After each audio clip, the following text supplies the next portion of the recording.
faculty members of various streams of zoology, botany, biotechnology, biochemistry, microbiology.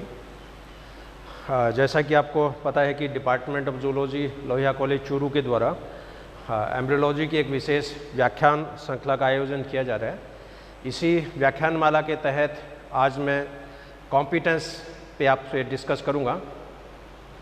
Embryology में 2-3 topic ऐसे हैं जो समझने की दृष्टि से बहुत हार्ड है। जूलॉजी स्ट्रीम के जो बच्चे हैं उनको तो ये चैप्टर जनरली समझ में आ जाते हैं, लेकिन जो बायोटेक्नोलॉजी, बॉटनी, माइक्रोबायोलॉजी के स्टूडेंट होते हैं उनको ये चैप्टर समझने में थोड़ी प्रॉब्लम रहती है।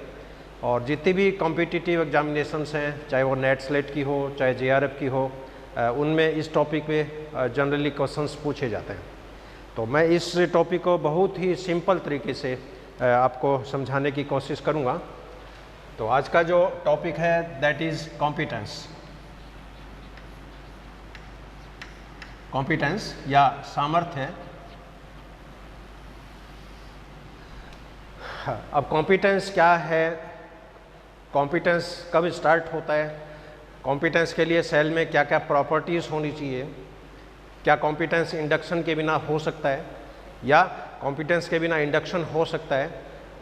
इसके अलावा कॉम्पिटेंस की जो एक्चुअल जो फिजियोलॉजी है, इसकी जो मॉलिक्यूलर बायोलॉजी है वो क्या है और इसका ऑर्गेनोजेनेसिस में क्या सिग्निफिकेंस है, इन सभी एस्पेक्ट पे मैं आपसे डिस्कस करूँगा।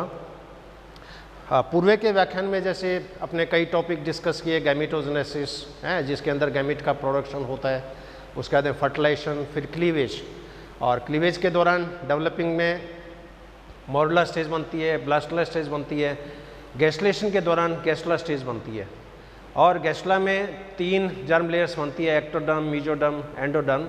और एक्टोडर्म की हर सेल का फैट जो है वो लगभग डिसाइड हो जाता है कि ये सेल आगे चलकर इस ऑर्गन की फॉर्मेशन करेगी। लेकिन बॉडी में जब ऑर्गन फॉर्मेशन होती है तो वहाँ पर सबसे पहले बड बनती है। मान लीजिए भुजाओं का निर्माण हो रहा है तो यहाँ पर लिम्ब बड की स्ट्रक्चर बनेगी, आँखों का निर्माण हो रहा है तो ऑप्टिक बड बनेगी, कान की यदि फॉर्मेशन हो रही है तो ऑटिक बड बनेगी। और इस बड में 2 तरह की सेल्स होती है, दोनों कोशिकाओं के बीच में इंटरेक्शन होता है। इसमें एक सेल जो है वो तो होती है इंड्यूसर। किसी भी प्रकार के इंटरेक्टिव सिस्टम में एक जो सेल या कोशिकाओं का जो ग्रुप है दैट इज़ कॉल्ड इंड्यूसर, और सेकंड जो ग्रुप है ये कहलाता है रेस्पॉन्सिव टिश्यू या रेस्पॉन्सिव सेल। हाँ, अब इसमें क्वेश्चन है कि इंड्यूसर क्या है, व्हाट आर इंड्यूसर। इंड्यूसर वे कोशिकाएं हैं या इंड्यूसर उन कोशिकाओं का समूह है जो इंडक्टर नामक केमिकल्स या सिग्नल को प्रेषित करती है, सिग्नल को सीक्रेट्स करती है। तो inducers are a group of cells which secrete inductor molecules और इवोकेटर मॉलिक्यूल्स, जबकि रेस्पॉन्सिव टिश्यू वो कोशिकाएं या उन कोशिकाओं का समूह है जिसके ऊपर इंडक्टर मॉलिक्यूल्स जाके कार्य करते हैं। इसका एक बेसिक एग्जांपल जैसे पिछले व्याख्यान में मैंने आपको बताया था कि गैस्ट्रुला के बाद में जब न्यूरुला बनता है तो उसमें डॉर्सल सरफेस पर एक्टोडर्म है, इस एक्टोडर्म के नीचे नोटोकॉर्ड है, और यहाँ पर नोटोकॉर्ड जो होती है ये एक तरह के इंड्यूसर का काम करती है, और डॉर्सल सरफेस की जो एक्टोडर्म है ये रेस्पॉन्सिव टिश्यू या रेस्पॉन्सिव सेल का काम करती है। अब यहाँ पर क्या होगा, इस नोटोकॉर्ड से पर्टिकुलर संकेत निकलते हैं, पर्टिकुलर सिग्नल निकलते हैं, और इन सिग्नल के कारण डॉर्सल सरफेस की जो एक्टोडर्म होती है वो न्यूरल प्लेट में कन्वर्ट होती है, न्यूरल प्लेट फिर न्यूरल ट्यूब में कन्वर्ट होती है, न्यूरल ट्यूब आगे चलकर ब्रेन और स्पाइनल कॉर्ड में कन्वर्ट हो जाती है। तो यहाँ पर इंटरेक्शन किसके बीच में हो रहा है, नोटोकॉर्ड और डॉर्सल सरफेस की एक्टोडर्म के बीच में। अब यहाँ पर नोटोकॉर्ड है ये इंड्यूसर है, डॉर्सल सरफेस की जो एक्टोडर्म है ये रेस्पॉन्सिव टिश्यू है या रेस्पॉन्सिव सेल है। अब क्वेश्चन है कि कॉम्पिटेंस क्या होगा। कॉम्पिटेंस का अर्थ क्या है कि रेस्पॉन्सिव कोशिकाओं में इंड्यूसर सेल के द्वारा स्रावित या प्रेषित सिग्नल के प्रति होने वाली अनुक्रिया, यानी competence is the response produced by a responsive tissue और a responsive cell against the signals which are secreted by inducer और इवोकेटर्स। और ये जो परिघटना है इसको भ्रूणीय प्रेरण के नाम से जाना जाता है, एम्ब्रियोनिक इंडक्शन के नाम से जाना जाता है, और इसको इवोकेशन भी बोलते हैं। यहाँ पर जो इंडक्टर मॉलिक्यूल है इनको इवोकेटर के नाम से भी जाना जाता है। अब ये जो कॉम्पिटेंस है, अब क्वेश्चन है कि कॉम्पिटेंस की घटना डेवलप क्यों होती है। कॉम्पिटेंस क्या मॉलिक्यूलर लेवल पे होता है? क्या कॉम्पिटेंस की घटना सेल में केमिकल मेकअप में चेंज होने के कारण होती है? कॉम्पिटेंस की परिघटना किस स्टेज में डेवलप होती है? इसके लिए एक सिंपल एक्सपेरिमेंट है। सबसे पहले एक साइंटिस्ट थे मचेमेर, तो मचेमेर ने सबसे पहले ट्रांसप्लांटेशन एक्सपेरिमेंट किए। मचेमेर साइंटिस्ट ने क्या किया कि जो अर्ली गैस्ट्रुला था मेंढक का, दिस इज अर्ली गैस्ट्रुला,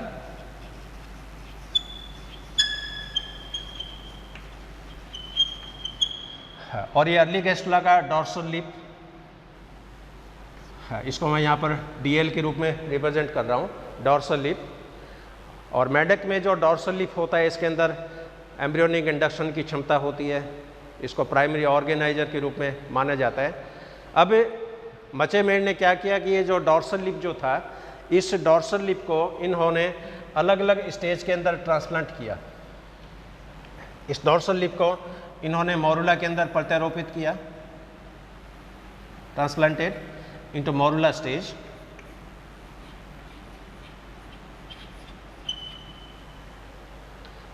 इन्होंने इस डॉर्सल लिप को ब्लास्टुला स्टेज में प्रत्यारोपित किया, transplanted dorsal lip into blastula stage.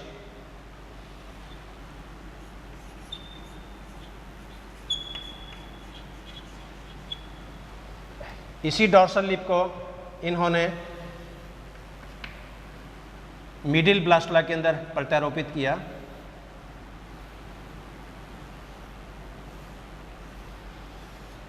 Transplanted into mid blastula.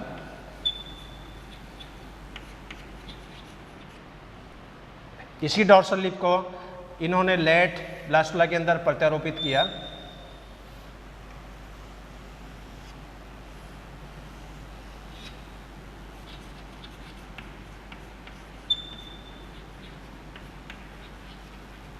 और इसी डॉर्सल लिप को इन्होंने न्यूरुला स्टेज में प्रत्यारोपित किया।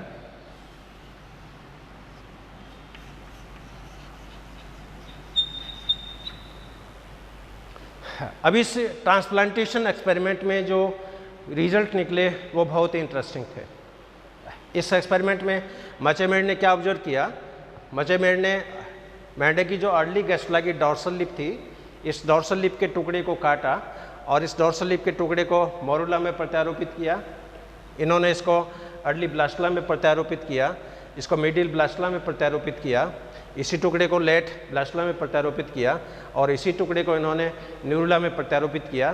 तो इन्होंने पाया कि कुछ स्टेज में इंडक्शन होता है, कॉम्पिटेंस की परिघटना होती है, और आगे जो जो डेवलपमेंट होता है इंडक्शन की क्षमता धीरे धीरे कम हो जाती है, कॉम्पिटेंस की क्षमता धीरे धीरे कम हो जाती है।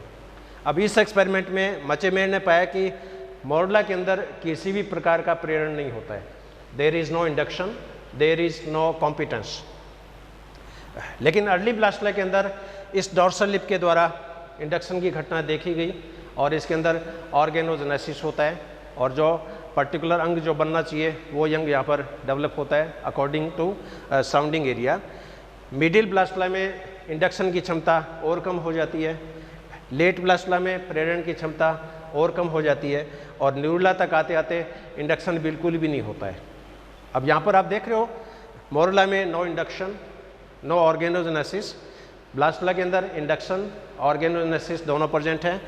मिडिल ब्लास्टुला में लेस इंडक्शन, इसके अंदर और भी बहुत कम इंडक्शन है, और न्यूरुला के अंदर किसी प्रकार का इंडक्शन नहीं है, किसी प्रकार की ऑर्गेनोजेनेसिस की परिघटना ही नहीं है। अब इस एक्सपेरिमेंट में कंक्लूजन क्या निकला कि ज्यों-ज्यों डेवलपमेंट होता है प्रेरण प्रभाव की क्षमता धीरे धीरे कम हो जाती है। इस प्रयोग से ये कंक्लूजन निकला कि कॉम्पिटेंसी की जो परिघटना है, सामर्थ्य की जो परिघटना है, वो परिवर्धन की अवस्थाओं पे डिपेंड करती है। अब इसका मतलब ये नहीं है कि इस ब्लास्टला के बाद ये जो न्यूरुला स्टेज है इसमें कॉम्पिटेंसी नहीं है, या न्यूरुला के अंदर इंडक्शन की क्षमता समाप्त हो गई है। न्यूरुला में इंडक्शन होगा, लेकिन उसको हायर लेवल का सिग्नल चाहिए। अब मान लीजिए यहाँ पर ये डॉर्सल लिप जो था अर्ली गेस्टुला का था। अब अर्ली गेस्टुला के बजाय लेट गेस्टुला यदि ले लें, लेट गेस्टुला के डॉर्सल लिप को यदि प्रत्यारोपित करें तो ये पाएंगे कि इंडक्शन की जो घटना है वो लेट स्टेज के अंदर डेवलप होती है, अर्ली स्टेज के अंदर नहीं होती है। तो इस एक्सपेरिमेंट का सामान्य निष्कर्ष क्या निकला कि कॉम्पिटेंस की परिघटना परिवर्तन की अवस्थाओं के ऊपर डिपेंड करती है। The phenomenon of competence depends on the developing stages of embryo. अब ज्यों-ज्यों डेवलपमेंट होगा कॉम्पिटेंसी चलती रहेगी। अर्ली स्टेज में एक पर्टिकुलर सिग्नल के प्रति कॉम्पिटेंसी है और वो कॉम्पिटेंसी बाद की स्टेज में ख़त्म हो जाएगी, लेकिन आगे वाली जो स्टेज है उसमें अलग सिग्नल के लिए कॉम्पिटेंसी है वो डेवलप हो जाएगी। हाँ, इसको मैं एक और सिंपल एग्जांपल से आपको एक्सप्लेन करूँ। सपोज इस क्लास में 10th क्लास का बच्चा बैठा है, इस क्लास में एक +2 12वीं का बच्चा बैठा है, इसके अंदर एक BSc का बच्चा बैठा है, इसके अंदर एक MSc का बच्चा बैठा है, इसमें एक MPhil करने वाला बच्चा बैठा है, एक इसमें PhD करने वाला स्टूडेंट्स है। अब यहाँ पर 6 तरह के स्टूडेंट्स हैं। 10th का स्टूडेंट है, +2 का स्टूडेंट है, BSc का स्टूडेंट है, MSc का स्टूडेंट है, MPhil का स्टूडेंट है और PhD का रिसर्च स्कॉलर इस व्याख्यान को अटेंड कर रहा है। अब मान लो इन 6 स्टूडेंट्स को मैं ये सेम व्याख्यान इंडक्शन का या कॉम्पिटेंस का व्याख्यान में डिलीवर कर रहा हूँ, तो आप देखोगे कि 10th क्लास का जो बच्चा है उसके बिल्कुल भी समझ में नहीं आएगा कि इंडक्शन क्या है, कॉम्पिटेंस क्या है, क्योंकि उसके अंदर कॉम्पिटेंस ही नहीं है। उसमें इस व्याख्यान को ग्रैस्प करने की उसके ब्रेन के अंदर इतनी कैपेसिटी नहीं है। 12th का जो बच्चा है, 12वीं क्लास का बच्चा, उस बच्चे के इंडक्शन की डेफिनेशन समझ में आ जाएगी कि डेफिनेशन क्या है, कॉम्पिटेंसी क्या है, लेकिन इंडक्शन कैसे होता है, क्यों होता है, किस कारण से होता है, ये उस बच्चे के समझ में नहीं आएगी। इसका मतलब +2 का जो बच्चा है उसकी कॉम्पिटेंसी 10th वाले बच्चे से थोड़ी ज़्यादा है।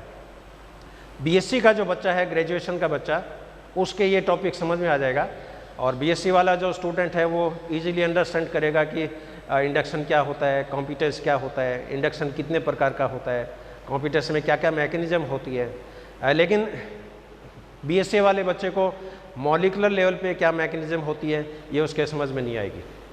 इसी तरह MSc का जो बच्चा है उसके स्टार्टिंग कंसेप्ट समझ में आ जाएंगे हैं, इसकी डेप्थ वाला जो एस्पेक्ट है वो उसके समझ में आ जाएगा। MPhil वाला जो स्टूडेंट है उसके इस चैप्टर का मॉलिकुलर एस्पेक्ट भी समझ में आएगा और PhD वाला जो स्कॉलर है, क्योंकि वो मान लीजिए PhD भी है इस एम्ब्रियोलॉजी में कर रहा है, तो उसके फंडामेंटल ऑलरेडी क्लियर है और हो सकता है कि जो PhD स्कॉलर है उसको मेरा व्याख्यान बहुत सिंपल लगे, क्योंकि हो सकता है कि उसका डेप्थ और नॉलेज मेरे से ज़्यादा हो और उसको ऐसा लगे कि मैं जो आपको स्पीच दे रहा हूँ, मैं जो आपको व्याख्यान दे रहा हूँ बहुत ही सिंपल लेवल का है। लेकिन यही व्याख्यान एक BSc बच्चे के लिए हायर लेवल का हो सकता है, PhD वाले बच्चे के लिए ये मेरा व्याख्यान लोअर लेवल का हो सकता है। अब PhD वाले स्टूडेंट को ये चैप्टर पढ़ाने के लिए और सुपर स्पेशलिस्ट, यानी PhD के बाद में जो पोस्ट डॉक्टरेट स्टूडेंट है, DSc के जो प्रोफेसर्स हैं, डॉक्टर ऑफ साइंस के जो प्रोफेसर्स हैं, वो प्रोफेसर यदि इस इंडक्शन के चैप्टर को और डेप्थ में पढ़ाएंगे, जीन लेवल पे पढ़ाएंगे, तो हो सकता है कि PhD स्कॉलर के ये चैप्टर और ज़्यादा समझ में आएगा। तो मेरा कहने का मतलब है कि परिवर्धन की अलग अलग स्टेजेस में अलग अलग तरह के इंड्यूसर एक्टिव होते हैं, अलग अलग उनकी कॉम्पिटेंस का लेवल होता है और अर्ली स्टेज में जो इंडक्शन होता है, कॉम्पिटेंसी होती है, वो कॉम्पिटेंसी बाद वाली स्टेजेज में ख़त्म हो जाएगी। लेकिन बाद वाली स्टेजेज में किसी नए फैक्टर के लिए कॉम्पिटेंसी जो होती है वो डेवलप हो जाती है और कॉम्पिटेंसी की परिघटना, इंडक्शन की परिघटना समाप्त नहीं होती है। ये समय के साथ साथ, परिवर्धन की अवस्थाओं के साथ साथ ये चलती रहती है, चेंज होती रहती है। इसलिए competency is a time dependent phenomenon और competency depends on developing stages of the embryo.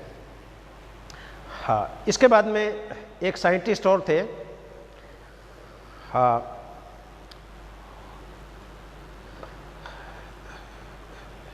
एक साइंटिस्ट थे, हाँ, हैरोल्ड हॉल्जर। हाँ, इन्होंने कुछ इंटरेस्टिंग एस्पेक्ट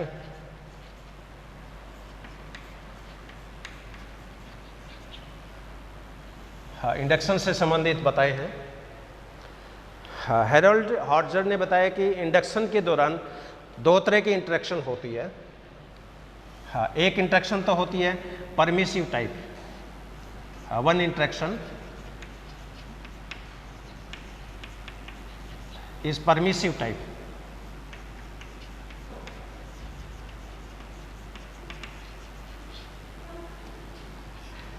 हाँ, एक इंटरेक्शन होती है इंस्ट्रक्टिव टाइप।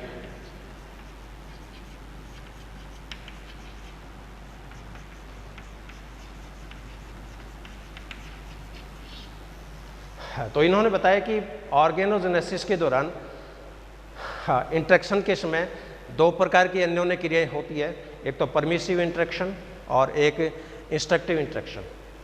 हाँ, परमिसिव इंटरेक्शंस में क्या होगा कि जो रेस्पॉन्सिव टिश्यू होता है उसमें कॉम्पिटेंसी है, उसमें पूरे ऑर्गेन को डेवलप करने की कैपेसिटी है, लेकिन उसको परमिशन की जरूरत है। यानी यहाँ पर फिनोमिनन कैसा होगा, इंडक्शन विथ परमिशन। लेकिन इंस्ट्रक्टिव इंटरेक्शन में क्या होगा कि जो रेस्पॉन्सिव टिश्यू है वो उसमें कॉम्पिटेंसी बिल्कुल भी नहीं है और उसको संकेत देना पड़ता है, उसको सिग्नल देना पड़ता है, उसको निर्देश देने पड़ते हैं, इंस्ट्रक्शन देना पड़ता है कि आपको ये प्रोटीन सिंथेसिस करना है, आगे चलकर आपको कोशिकाओं की आकृति ऐसी बनानी है, आगे चलकर आपको इस तरह के ऑर्गेन्स बनाने हैं। पहले वाले केस में है इंडक्शन विथ परमिशन, यहाँ पर एस्पेक्ट कैसा है, इंडक्शन विथ इंस्ट्रक्शन। सपोज अभी ये जो इंडिया और चाइना के बीच में जो वार की स्थिति जैसे बनी अभी 10-15 दिन पहले है, अब यहाँ पर जो संधि हुई है इंडिया और चाइना के बीच में, उस संधि में ये एक कंडीशन है कि आप हथियार काम में नहीं लोगे। आप बिना हथियार के एक दूसरे से लड़ सकते हो, हाथापाई कर सकते हो, मुक्केबाजी कर सकते हो, अब बिना हथियार के फाइटिंग कैसे हो। नहीं, फिर भी इंडिया के फौजी मार गए, कुछ चाइना के फौजी मार गए। अब इसका मतलब ये नहीं है कि इंडियन आर्मी कॉम्पिटेंट नहीं है, इंडियन आर्मी के जो फौजी हैं वो कॉम्पिटेंट हैं, लेकिन उनको परमिशन चाहिए। परमिशन मिलने के बाद में है वो जंग बजा देंगे। लेकिन प्रारंभिक जो फौजी होते हैं, लर्नर जो फौजी होते हैं, प्रोबेशन पीरियड के जो फौजी होते हैं, उनको तो क्या होगा, उनके आर्मी हेडक्वार्टर से या उनके कर्नल से या उनके ब्रिगेडियर से उनको बाकायदा इंस्ट्रक्शन मिलता है कि आप वहाँ जाइए, ये तैयारी करिए। तो यही एस्पेक्ट इन ऑर्गेनोजेनेसिस के दौरान देखने को मिलते हैं। कुछ जगह जो इंटरेक्शन होगा वो परमिसिव टाइप का होगा और कुछ जगह जो इंटरेक्शन होता है वो इंस्ट्रक्टिव टाइप का होता है। और परमिसिव टाइप में रेस्पॉन्सिव सेल जो होती है वो कैपेबल है, वो पूरे ऑर्गेन फॉर्मेशन में कैपेबल है, क्योंकि उसके अंदर इस तरह के केमिकल मॉलिक्यूल हैं, इस तरह के रिसेप्टर्स हैं, उसके अंदर इस तरह के जीन हैं, वो फंक्शनल हैं कि वो पूरे ऑर्गेन की फॉर्मेशन कर सकते हैं। लेकिन उनको भी परमिशन की ज़रूरत होती है। उनको यदि इंड्यूसर से परमिशन मिल जाए तो आगे वो बिना किसी संकेत के, बिना किसी कोई गाइडेंस के पूरे ऑर्गेनोजेनेसिस कर सकते हैं। लेकिन इंस्ट्रक्टिव में क्या होगा, इंडक्शन विथ इंस्ट्रक्शन, उसको प्रॉपर गाइडेंस चाहिएगी, हर स्टेप पे गाइडेंस चाहिएगी कि अब ये मॉलिक्यूल बनाना है, अब ये मॉलिक्यूल बनाना है, अब ये मॉलिक्यूल्स बनाना है। और इंडक्शन का जो प्रोसेस है वो कई लेवल पे चलता है।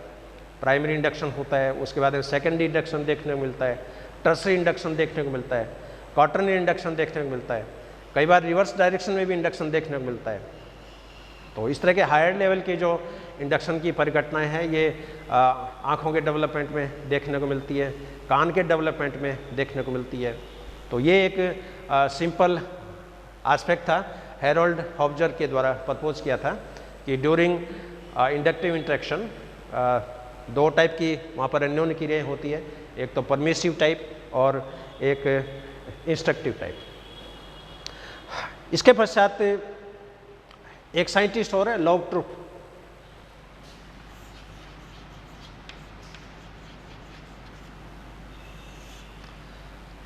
हाँ, लॉट्रुप ने क्या बताया कि ऑर्गेन फॉर्मेशन करने वाली सभी कोशिकाएं 3 प्रावस्थाओं से 3 स्टेजेस से गुजरती है, या हर ऑर्गेन फॉर्मेशन करने वाली कोशिकाओं में 3 प्रावस्थाएं देखने को मिलती है, जिसमें पहली प्रावस्था है प्री कॉम्पिटेंट स्टेज, यानी कॉम्पिटेंस से पहले की प्रावस्था, प्री कॉम्पिटेंट स्टेज। हाँ, सेकंड जो है इसमें वो है कॉम्पिटेंट स्टेज।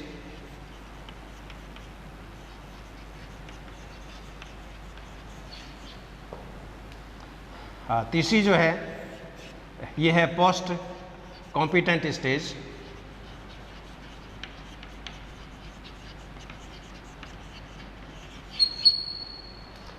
अब कोई भी सेल हो वो पहले प्री कॉम्पिटेंट प्रावस्था में होती है, फिर कॉम्पिटेंट प्रावस्था में होती है, फिर पोस्ट कॉम्पिटेंट प्रावस्था में होती है। अब यहाँ पर प्री कॉम्पिटेंट का मतलब क्या है कि उस सेल के अंदर हो सकता है ट्रांसक्रिप्शन का प्रोसेस चल रहा हो, डीएनए रेप्लिकेशन का प्रोसेस चल रहा हो, और ट्रांसक्रिप्शन जब होता है तो एमआरएनए बनते हैं, आरएनए बनते हैं, ट्रांसफर आरएनए बनता है।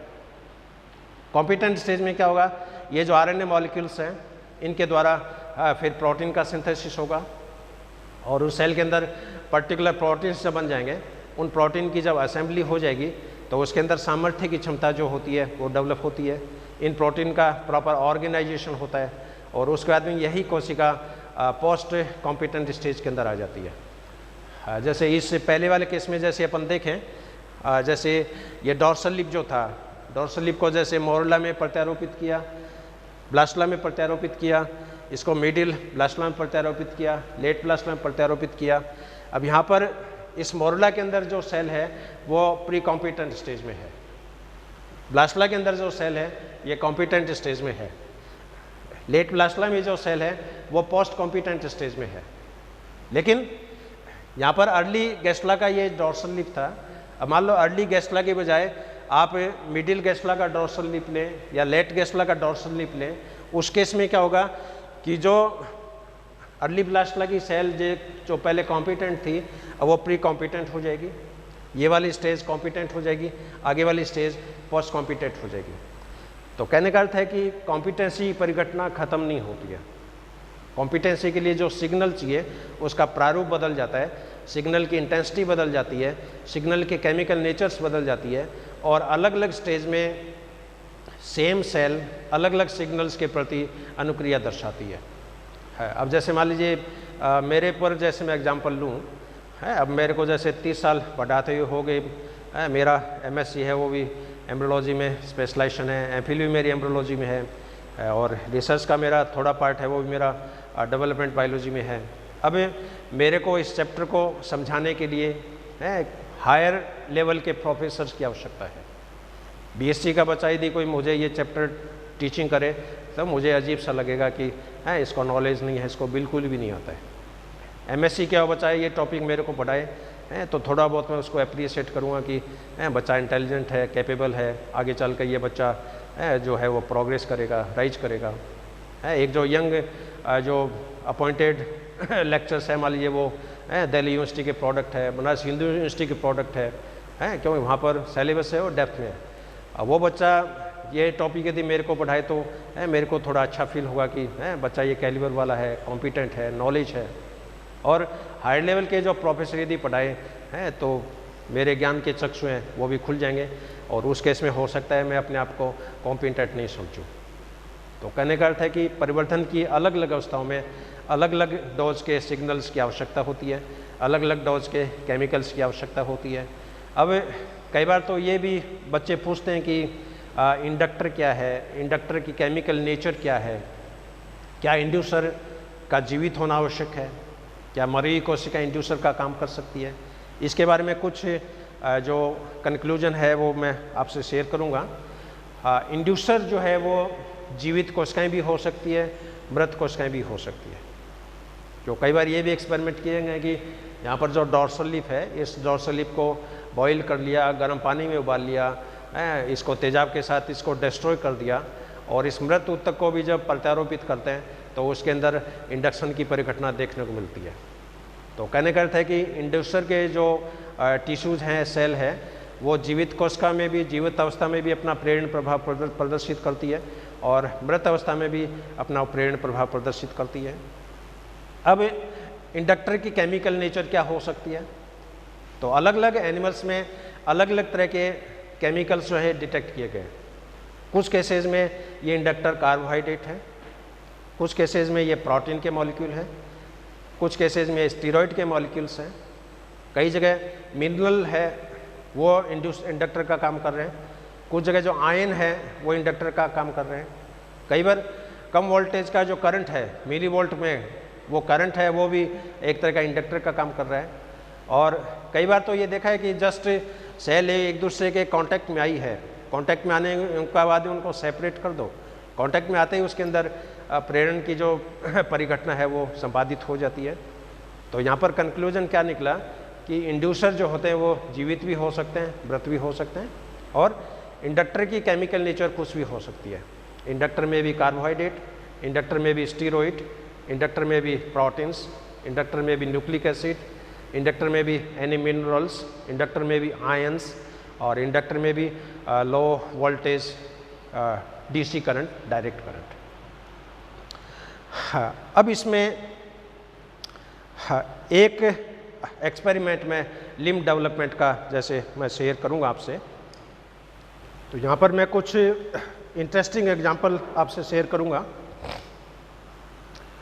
इसके अंदर जैसे लिम्ब डेवलपमेंट का, और इसके अलावा बॉडी में जितने भी इंटरेक्टिव सिस्टम्स होते हैं। अब ये ऑर्गेनोजेनेसिस के दौरान इंटरेक्टिव सिस्टम जो होते हैं ये एपिथेलियम और मेसेंकाइम के बीच में होता है। These interactive systems are present between epithelium and mesenchyme. अब यहाँ पर मेसेंकाइम जो होती है ये मेसोडर्म से बनती है। It is mesodermal in origin. अब क्वेश्चन है कि एपिथेलियम किससे बनती है? तो कई बार मैं स्टूडेंट से पूछता हूँ कि एपिथेलियम किससे बनती है। 99% बच्चों का आंसर होता है कि ये एक्टोडर्म से बनती है, जबकि रियलिटी क्या है? एपिथेलियम एक्टोडर्म से भी बनती है, एपिथेलियम मेसोडर्म से भी बनती है, एपिथेलियम एंडोडर्म से भी बनती है। एक्टोडर्म से बनने वाली जो लेयर होगी उसको एपिथेलियल लेयर के नाम से जाना जाएगा। मेसोडर्म से बनने वाली एपिथेलियम को मेसोथेलियम के नाम से जाना जाता है, और एंडोडर्म से बनने वाली लेयर्स को एंडोथेलियम के नाम से जाना जाता है। तो ये डाउट आपके माइंड में नहीं होना चाहिए कि एपिथेलियम किससे बनती है। एपिथेलियम जो होती है ये एक्टोडर्म के द्वारा भी डेराइव्ड हो सकती है, ये मेसोडर्म के द्वारा भी डेराइव हो सकती है, ये एंडोडर्म के द्वारा भी डेराइव हो सकती है। लेकिन यहाँ पर इनकी टर्मिनोलॉजी अलग अलग होगी। मान लो जो एपिथेलियम एक्टोडर्म से बन रही है इसको एपिथेलियम के नाम से जाना जाएगा। जो एपिथेलियम मेसोडर्म से बनती है इसको मेसोथेलियम के नाम से जाना जाता है। जो एपिथेलियम एंडोडर्म से बनती है ये एंडोथेलियम के नाम से जानी जाती है। और अपनी बॉडी में कई ऑर्गन हैं जो ड्वेल ओरिजिन के हैं, जिसमें दो जर्म लेयर पार्टिसिपेट करती है। कई ऑर्गन ऐसे हैं जो एक्टोडर्म प्लस मेसोडर्म से बनते हैं, कई ऑर्गन ऐसे हैं जो मेसोडर्म प्लस मेसोडर्म से बनते हैं, कई ऑर्गन ऐसे हैं जो एंडोडर्म प्लस मेसोडर्म से बनते हैं। सपोज जो स्किन है, मान लीजिए स्किन, अपनी स्किन के अंदर ऊपर एपिडर्मिस है, नीचे डर्मिस है। अब एपिडर्मिस है वो एक्टोडर्म से बन रही है, डर्मिस है वो मेसोडर्म से बन रही है। तो बॉडी वॉल जो है, अपनी बॉडी वॉल में सिस्टम कौन सा होगा? पहली टाइप का एक्टोडर्म प्लस मेसेंकाइम। सेकंड जो है मेसोडर्मल। हाँ, इस तरह के ऑर्गन जैसे किडनी है सपोज, अब किडनी की जो फॉर्मेशन है वो मेसोडर्म प्लस मेसेंकाइम से होती है। इसी तरह एंडोडर्मल जो ऑर्गन्स हैं इसके अंदर आहार नाल से संबंधित कई रचनाएं हैं जो जिसके अंदर एंडोडर्म प्लस मेसेंकाइम फॉर्मेशंस करेगी। तो ड्वेल ओरिजिन वाले कई ऑर्गन्स हैं जिसके अंदर किडनी है, जैसे स्प्लीन है, आपके लिम्फ नोड्स हैं, फेदर्स हैं, हेयर हैं, जिसके अंदर दो दो लेयर जो होती है वो पार्टिसिपेट करती है। यहाँ पर एक एग्जांपल मैं लिम्फ बड का जैसे आपसे शेयर करूँगा, पक्षियों के अंदर भुजाओं का निर्माण कैसे होता है। जैसे ये मान लीजिए लिम्फ बड, हाँ, और ये लिम्फ बड की बाहर की एपिडर्मिस या एपिथेलियम,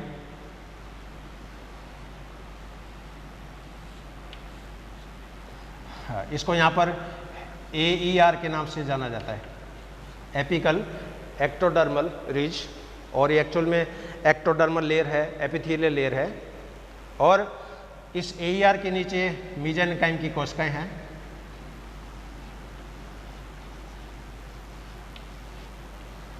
यहाँ पर मेसेंकाइम कोशिकाओं का एक ग्रुप है, दिस इज मेसेंकाइम।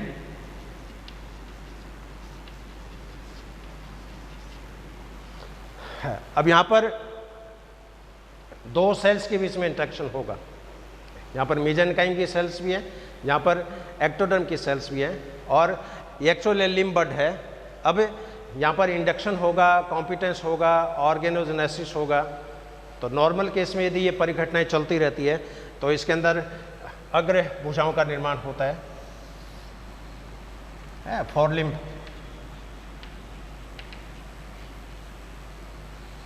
भुजाएं यहाँ पर प्रॉपर बनती है, उसके अंदर किसी प्रकार की कोई विकृति नहीं होती है। अब मान लो इसके अंदर एपिकल एक्टोडर्मल रिज का पार्ट जो है वो हटा दिया जाए, सपोज सेकेंड सिचुएशन,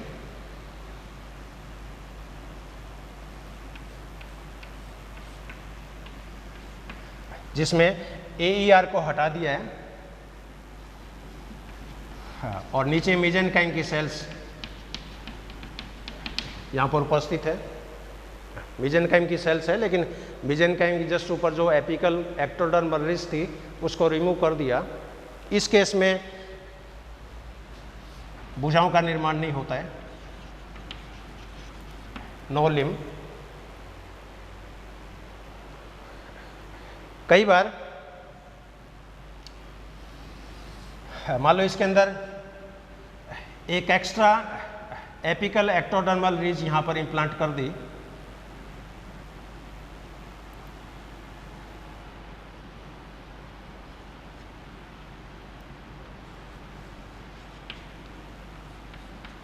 यानी AER प्लस AER, यहाँ पर दो एपिकल एक्टोडर्मल रिज ट्रांसप्लांट कर दी, और इसके नीचे मेसेंकाइम टिश्यू है। इस केस में देखते हैं कि यहाँ पर दो भुजाएं जो होती है वो डेवलप हो जाती है, टू लिम्स, यानी एक भुजा तो है ही,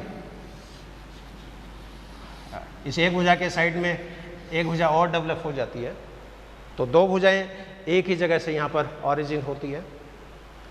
अब इस केस में मान लीजिए एपिकल एक्टोडर्मल रिज तो अग्रभुजा की हो, और इसके नीचे जो मेसेंकाइम है वो पश्चभुजा की यहाँ पर इम्प्लांट कर दें, तो यहाँ पर देखते हैं कि पश्चभुजाओं का निर्माण होता है। हाँ, इस एक्सपेरिमेंट में जैसे एपिकल एक्टोडर्मल रिज, ये तो अग्रभुजा की है, और इसके नीचे जो मेसेंकाइम है वो मान लीजिए पश्चभुजा का यहाँ पर ट्रांसप्लांट कर दिया। इसको मैंने नीले रंग से दिखाया, रेड कलर में जो मेसेंकाइम है इसका मतलब ये अग्रभुजा की मेसेंकाइम है, यहाँ पर नीले कलर में जो मेसेंकाइम है इसका मतलब ये पश्चभुजाओं की है, पोस्टीरियर लिम्ब। अब यहाँ पर मेसेंकाइम पश्चभुजाओं की और एपिकल एक्टोडर्मल रिज अग्रभुजाओं का। अब इस केस में क्या देखते हैं कि यहाँ पर अग्रभुजा बनने की बजाय यहाँ पर पश्चभुजा का निर्माण हो जाता है, और यहाँ पर हाइंड लिम्ब की फॉर्मेशन होती है। तो इस तरह के कुछ इंटरेस्टिंग एक्सपेरिमेंट जो है वो साइंटिस्ट के द्वारा संपादित किए गए हैं। अब फिजियोलॉजिकल लेवल पे यदि देखें तो क्या यहाँ पर कोई सिग्नल निकलते हैं, क्या यहाँ पर कोई फैक्टर्स निकलते हैं, तो साइंटिस्ट ने इन फैक्टर्स को एनालाइज किया और उन्होंने पाया कि मेसेंकाइम के द्वारा भी कुछ कारक, कुछ सिग्नल हैं वो सीक्रेट होते हैं, और एक्टोडर्म के द्वारा भी कुछ सिग्नल जो होते हैं वो सीक्रेट होते हैं। और ये जो सिग्नल हैं वो दो प्रकार के होते हैं। यहाँ पर है एपिकल एक्टोडर्मल रीज के द्वारा जो कारक स्रावित होते हैं ये कहलाते हैं कॉन्ड्रोजेनिक फैक्टर। तो इस ऊपर वाली जो एक्टोडर्म के द्वारा जो कारक सीक्रेट होते हैं ये कारक कहलाते हैं CF, कॉन्ड्रोजेनिक फैक्टर। और इसके नीचे जो मेसेंकाइम जो सेल्स हैं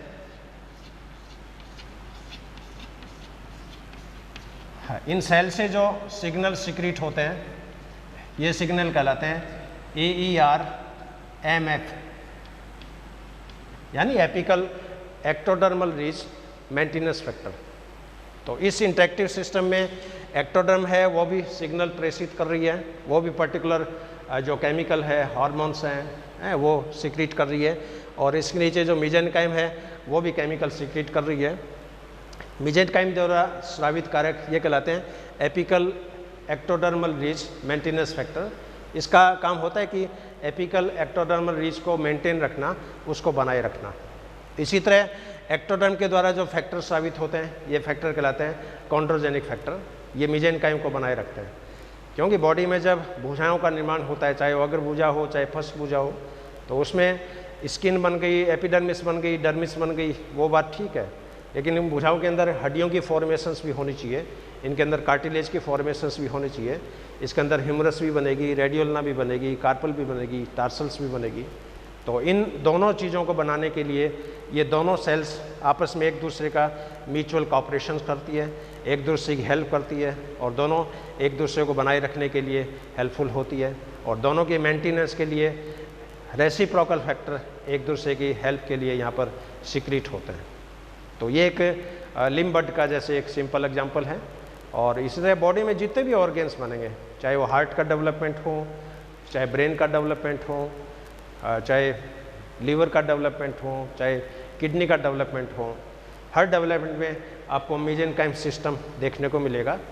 ये सिस्टम एक्टोडर्म प्लस मेसोडर्म का हो सकता है, मेसोडर्म प्लस मेसोडर्म का हो सकता है, एंडोडर्म प्लस मेसोडर्म का हो सकता है। लेकिन मेसोडर्म से बनने वाली जो कोशिकाएं हैं वो मेसोडर्म के रूप में ही होगी, एक्टोडर्म से बनने वाली रचनाएं एपिथेलियम के रूप में, मेसोडर्म से बनने वाली रचना मेसोथेलियम के रूप में, और एंडोडर्म से बनने वाली रचना एंडोथेलियम के रूप में। इसलिए ध्यान रखें, उपकला स्तर जो होता है वो एक्टोडर्म से नहीं बनता है, ये मेसोडर्म से भी बनता है, ये एंडोडर्म से भी बनता है, और इनको अलग अलग नाम से यहाँ पर पुकारा जाता है। एक्टोडर्म से बनने वाली उपकला एपिथेलियम कहलाएगी, मेसोडर्म से बनने वाली उपकला मेसोथेलियम कहलाएगी, और एंडोडर्म से बनने वाली उपकला एंडोथेलियम कहलाती है। लेकिन इंडक्शन के लिए इसमें मेसोडर्म की सेल का होना भी बहुत ज़रूरी है।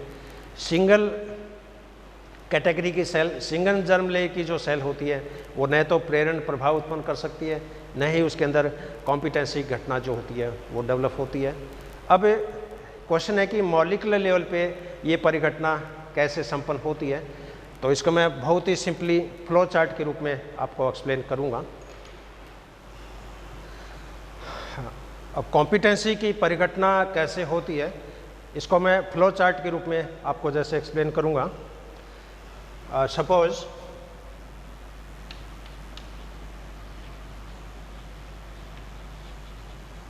कोई इंड्यूसर सेल है और इस इंड्यूसर सेल के द्वारा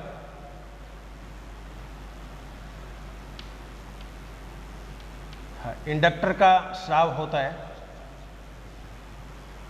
हाँ, और ये मैं बता चुका हूँ कि इंडक्टर वो मॉलिक्यूल होते हैं, वो केमिकल होते हैं, वो सिग्नल होते हैं जो इंड्यूसर के द्वारा प्रेषित किए जाते हैं। अब ये इंडक्टर मॉलिक्यूल ये किसी रेस्पॉन्सिव सेल पे जाके काम करेंगे। हाँ,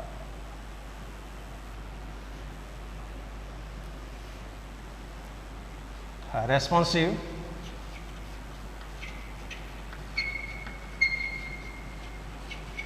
सेल पे जाके काम करेंगे। और इन रेस्पॉन्सिव सेल की प्लाज्मा झिल्ली के साथ ये इंडक्टर मॉलिक्यूल्स कांटेक्ट में आएंगे। अब यहाँ पर जो रेस्पॉन्सिव सेल है इसकी प्लाज्मा झिल्ली में रिसेप्टर मॉलिक्यूल्स होते हैं और इन रिसेप्टर मॉलिक्यूल का संश्लेषण इन रेस्पॉन्सिव सेल के अंदर होता है। ये रिसेप्टर मॉलिक्यूल जो हैं एक तरह के प्लाज्मा मेम्ब्रेन के प्रोटीन्स हैं, एक तरह के ये ट्रांसमेम्ब्रेन टाइप के प्रोटीन्स होते हैं। तो ये जो इंडक्टर मॉलिक्यूल है ये इन रेस्पॉन्सिव सेल्स के प्लाज्मा झिल्ली में उपस्थित रिसेप्टर के साथ ये बाइंड हो जाते हैं। तो ये जो रिसेप्टर मॉलिक्यूल है, ये रिसेप्टर मॉलिक्यूल्स, इंड्यूसर मॉलिक्यूल्स, इसको मैं आई के द्वारा रिप्रेजेंट कर रहा हूँ, इसको मैं आर के द्वारा रिप्रेजेंट कर रहा हूँ। I for inducer, inductor, R for receptor. तो इंड्यूसर के द्वारा जो सिग्नल प्रेषित किए गए थे वो सिग्नल रेस्पॉन्सिव सेल की प्लाज्मा झिल्ली के साथ जाकर बंधित हो जाते हैं। अब ये सिग्नल जब बंधित होंगे तो इसके अंदर एडेनिल साइक्लेज एंजाइम जो होता है वो यहाँ पर सक्रिय होगा। तो नेक्स्ट स्टेप में यहाँ पर एडेनिल साइक्लेज एंजाइम ये एक्टिव होता है।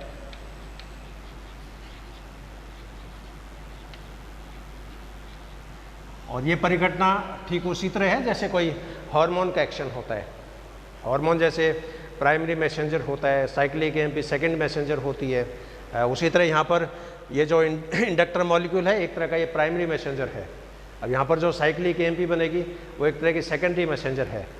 तो इस एडेनिल साइक्लेज की प्रेजेंस में एटीपी के मॉलिक्यूल ये कन्वर्ट हो जाते हैं साइक्लिक एएमपी के अंदर। अब क्या होगा, उसके बाद में एक्शन जो होता है वो डायरेक्ट जीन लेवल पे होता है, डायरेक्ट डीएनए लेवल पे होता है। और इस डीएनए के अंदर ट्रांसक्रिप्शन का प्रोसेस होगा।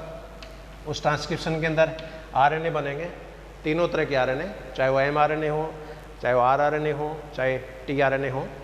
और इन आरएनए के अंदर फिर ट्रांसलेशन होता है और ट्रांसलेशन होता है तो इसके अंदर प्रोटीन की फॉर्मेशन होती है। अब ये जो प्रोटीन है ये प्रोटीन स्ट्रक्चरल प्रोटीन भी हो सकते हैं, एंजाइमेटिक प्रोटीन भी हो सकते हैं, कैरियर प्रोटीन भी हो सकते हैं।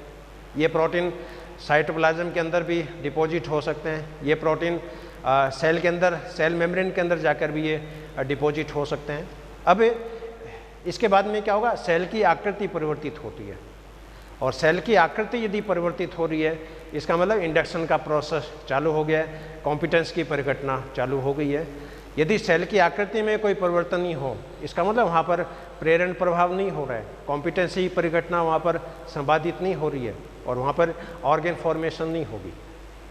इसका सिंपल ऑब्जर्वेशंस न्यूरुलेशन के दौरान जैसे मैंने आपको बताया था, न्यूरुलेशन में जैसे सबसे ऊपर ये डॉर्सल सरफेस की एक्टोडर्म, और एक्टोडर्म की जो सेल है ये प्रारंभ में नॉर्मल होती है यानी गोलाकार होती है या अंडाकार होती है। और इस एक्टोडर्म के नीचे ये नोटोकॉर्ड है, दिस इज नोटोकॉर्ड। अब इस नोटोकॉर्ड के द्वारा ये इंडक्टर केमिकल है, ये सिक्रीट होता है। इंडक्टर केमिकल जब सिक्रीट होते हैं तो यहाँ पर अपन देखेंगे कि एक्टोडर्म की जो सेल गोलाकार है इन कोशिकाओं की आकृति फ्लास्क के जैसी हो जाती है या पिरामिड के जैसी हो जाती है और इन कोशिकाओं का संकरा सिरा जो होता है वो भीतर की तरफ होता है। तो जो सेल प्रारंभ में गोलाकार थी या अंडाकार थी अब उन कोशिकाओं की आकृति कैसी होगी, पिरामिड के समान या बोतल के समान या शंकुरूपी है। अब यहाँ पर आप देख रहे हो इन कोशिकाओं की आकृति जो है वो परिवर्तित हो गई है। और ये कोशिकाएं जहाँ पर न्यूरल ट्यूब बननी है, जहाँ पर न्यूरल प्लेट की फॉर्मेशन होनी है, ये कोशिकाएं जो है ये कॉनिकल हो जाती है, शंकुरूपी हो जाती है, बॉटल शेप हो जाती है। और इन कोशिकाओं का चौड़ा सिरा जो है वो बाहर की तरफ है, संकरा सिरा जो है वो भीतर की तरफ है। अब नोटोकॉर्ड के इंडक्शन के कारण यदि एक्टोडर्म की सेल्स की आकृति चेंज हो गई, गोलाकार सेल से यदि वो बोतल शेप हो गई या पिरामिड की जैसी हो गई या शंकुरूपी हो गई, इसका मतलब यहाँ पर प्रेरण का जो प्रोसेस है वो चालू हो गया है। अब चूँकि इन कोशिकाओं का संकरा सिरा भीतर की तरफ है भीतर की तरफ होता है तो इसमें हाइड्रोस्टैटिक प्रेशर के कारण संकड़े सिरे पर दाब ज़्यादा पड़ता है, और इस दाब के कारण इसके अंदर क्या होगा, एक तरह की कैविटी बनेगी, इसके अंदर इन्वेजिनेशन का प्रोसेस स्टार्ट होगा। और इन्वेजिनेशन जब होता है तो यहाँ पर ये न्यूरल ग्रूव बनती है, दिस इज न्यूरल ग्रूव।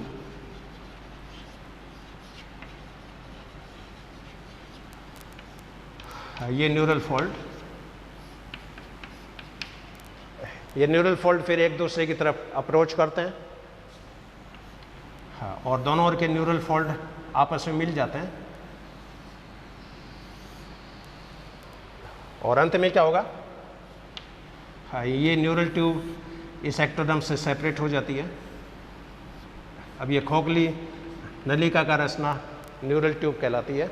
जब न्यूरल ट्यूब इस एक्टोडर्म से सेपरेट होती है, उसमें कुछ कोशिकाएं एक्टोडर्म और इस न्यूरल ट्यूब के बीच में रह जाती है। इन कोशिकाओं को न्यूरल क्रेस्ट सेल के नाम से जाना जाता है, NCC cell, neural crest cell.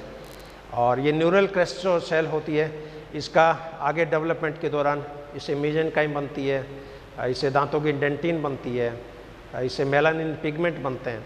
तो इन न्यूरल क्रेस्ट सेल का भी परिवर्धन के दौरान, ऑर्गेनोजेनेसिस के दौरान बहुत बड़ा योगदान है। तो कुल मिला के मेरा कहने का मतलब है कि इंडक्शन का प्रोसेस जब भी होगा, चाहे बॉडी के वो कोई भी ऑर्गेन्स हो, उन कोशिकाओं की आकृति में परिवर्तन होना बहुत ज़रूरी है, उनकी शेप और साइज में चेंजिंग होनी बहुत ज़रूरी है। यदि आकृति में कोई परिवर्तन नहीं हो रहा है, इसका मतलब कॉम्पिटेंसी की घटना चालू नहीं हुई है, इंडक्शन की घटना चालू नहीं हुई है। अब यहाँ पर कोशिकाओं की जो आकृति परिवर्तित हो रही है, डेफिनेटली ये कुछ कॉन्ट्रैक्टाइल प्रोटीन के संश्लेषण के कारण हो रही है, और ये कॉन्ट्रैक्टाइल प्रोटीन प्लाज्मा झिल्ली के जस्ट नीचे जो कॉर्टेक्स होता है, सेल का कॉर्टेक्स मान लो या सेल का एक्टोप्लाज्म मान लो, उस एक्टोप्लाज्म में ये कॉन्ट्रैक्टाइल प्रोटीन जाके वहाँ पर स्थापित हो जाते हैं, और इन संकुचनशील प्रोटीन्स के कारण इस कोशिका की आकृति परिवर्तित होती है। और आकृति परिवर्तित होती है तो इसमें फिर इनवर्ड पुशिंग होती है, सेल का अंतर्वलन होता है, इन्वेजिनेशन होता है। इन्वेजिनेशन होता है तो ये न्यूरल ग्रूव बनती है, न्यूरल फोल्ड आपस में मिल जाते हैं, न्यूरल फोल्ड का फ्यूजन हो जाता है, न्यूरल ट्यूब सेपरेट हो जाती है, और ये न्यूरल ट्यूब का फिर आगे वाला भाग ब्रेन में कन्वर्ट होगा, पीछे वाला भाग स्पाइनल कॉर्ड में कन्वर्ट होगा। तो ब्रेन कैसे डेवलप होता है, ये भी एक पूरा इंडिविजुअल टॉपिक है, इंडिविजुअल व्याख्यान उस पर हो सकता है, और आगे अपना एक व्याख्यान ब्रेन डेवलपमेंट पे आएगा, उस दौरान में और डिटेल में आपसे मैं इस पर चर्चा करूँगा। तो ये ओवरऑल आज का ये जो टॉपिक है, इसको मैं एक बार संक्षेप में एक बार मैं फिर ब्रीफ कर दूँ। गैस्ट्रेशन तक अर्ली स्टेज में टोटिपोटेंसी जैसे पाई जाएगी कुछ केस के अंदर। अपने ह्यूमन का जैसे एग्जांपल लें तो ह्यूमन में 4 क्लीवेज तक जैसी टोटिपोटेंसी है, और 4 क्लीवेज के बाद में टोटिपोटेंसी समाप्त हो जाएगी, और उसके बाद में गैस्ट्रेशन तक आते आते डिटर्मिनेशन हो जाता है, सेल का भविष्य जो होता है वो डिसाइड हो जाता है।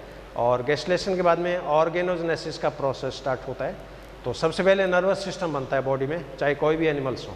न्यूरुला स्टेज बनेगी, गैस्ट्रा के बाद है न्यूरुला, और neurula means formation of neural tube या फॉर्मेशन ऑफ नर्वस सिस्टम। और गैस्ट्रेशन के बाद में ये इंटरेक्टिव प्रोसेस स्टार्ट हो जाएंगे। तो इस इंटरेक्शन के अंदर 2 तरह की सेल्स पार्टिसिपेट करती है। एक सेल तो वो जो पर्टिकुलर सिग्नल सीक्रेट करती है, पर्टिकुलर संकेत रिलीज करती है, उन सेल को इंड्यूसर्स बोलेंगे, और इंड्यूसर के द्वारा स्रावित जो संकेत हैं उनको इंडक्टर बोलते हैं। इंडक्टर जिन कोशिकाओं पे जाके काम करते हैं उनको रेस्पॉन्सिव सेल बोलते हैं, और रेस्पॉन्सिव सेल इन इंडक्टर के प्रति अपनी रेस्पॉन्स तभी दर्शाएगी जब उन रेस्पॉन्सिव सेल में पर्टिकुलर प्रोटीन्स प्रेजेंट हों, पर्टिकुलर आरएनए के मॉलिक्यूल्स प्रेजेंट हों, क्योंकि बिना प्रोटीन के सेल में कॉम्पिटेंसी डेवलप नहीं होती है। तो ज्यों-ज्यों डेवलपमेंट होगा, हर सेल के अंदर अलग अलग सिग्नल्स के प्रति कॉम्पिटेंसी डेवलप हो जाएगी। तो मान लीजिए न्यूरुला के अंदर, न्यूरुला की जो सेल है उसमें एक पर्टिकुलर सिग्नल के प्रति कॉम्पिटेंसी है, लेकिन यही न्यूरुला जब आगे की स्टेज में कन्वर्ट होगी तो उस सेल में पहले वाले सिग्नल के प्रति कॉम्पिटेंसी ख़त्म हो जाएगी, लेकिन किसी और नए मॉलिक्यूल्स के प्रति कॉम्पिटेंसी जो होती है वो उसके अंदर डेवलप हो जाती है। और कहने का अर्थ है कि परिवर्तन की हर स्टेज में सेल का केमिकल कंपोजिशन है वो चेंज होता रहता है। आप क्लीवेज की सेल देखो, उसका रासायनिक संगठन अलग तरह का मिलेगा। मीडियोब्लास्टा की सेल देखो, उसका केमिकल कंपोजिशन अलग तरह का है। गेस्ला की सेल देखो, उसका केमिकल कंपोजिशन अलग तरह का है। न्यूरुला की सेल आप देखो, उसका रासायनिक संगठन अलग तरह का है। एम्ब्रियो की सेल देखो, अलग तरह का है। अडल्ट की आप सेल देखो, उसका केमिकल कंपोजिशन अलग अलग तरह का है। तो जो जो डेवलपमेंट होता है, इंडिविजुअल जीन जो होते हैं वो एक्टिव होते जाते हैं, और सेल जब फुली डिफ्रेंशिएट हो जाती है, सेल जब पूर्ण विभेदित हो जाती है, तो उसमें अडल्ट टाइप का जो जीन होता है, इंडिविजुअल जीन, वो एक्टिव होता है, जिसको एपीजीन के नाम से जाना जाता है। अब होने को तो अपनी बॉडी एक जाइगोट से बनी है, अपनी हर सेल के अंदर 30,000 जीन मौजूद हैं, लेकिन हर सेल में 30,000 जीन एक्टिव नहीं है। हर सेल में अपना अपना पर्टिकुलर जीन है वो एक्टिव है, और वो एक्टिव जीन जो होता है वो एपीजीन के नाम से जाना जाता है। जैसे अपने स्किन के अंदर वो जीन एक्टिव हैं जो मेलानिन प्रोटीन्स बना रहे हैं, नाखून के अंदर वो जीन एक्टिव हैं जो केराटिन प्रोटीन्स बना रहे हैं, डर्मिस के अंदर वो जीन एक्टिव हैं जो कोलेजन और इलास्टिन प्रोटीन्स बना रहे हैं। तो हर सेल में आफ्टर डिफ्रेंशिएशन अलग अलग जीन्स एक्टिव होते जाते हैं, और सेल जो होते हैं वो डाइवर्सिफाई होती जाती है, सेल के अंदर इवोकेशन होता जाता है। और जिस तरह का डाइवर्सिफिकेशन होता है, सेल की पर्सनालिटी, सेल का बिहेवियर, सेल की फिजियोलॉजी, सेल की बायोकेमिस्ट्री, सेल की मॉर्फोलॉजी उस पाथवे के अकॉर्डिंग चेंज होती रहती है। लेकिन इस डाइवर्सिफिकेशन का नियंत्रण पर्टिकुलर फैक्टर्स के द्वारा होता है। तो शॉर्ट में नट सेल में ये कॉम्पिटेंस का जो टॉपिक है ये मैंने आपसे शेयर किया है। और इस टॉपिक से संबंधित आपके कोई भी शंका हो, कोई भी क्वेश्चंस हो, तो आप निसंकोच आप दूरभाष पे संपर्क कर सकते हैं, ईमेल के द्वारा संपर्क कर सकते हैं, कॉलेज में विजिट करके आप पर्सनली इंटरेक्शन के द्वारा आप अपनी प्रॉब्लम सोल्व कर सकते हैं। एक बार मैं जूलॉजी डिपार्टमेंट की तरफ से, लोहिया कॉलेज की तरफ से, मेरी तरफ से मैं आप सभी का हार्दिक धन्यवाद प्रेषित करता हूँ। और at last thank you very much, have a good day, have a great day, thank you very much.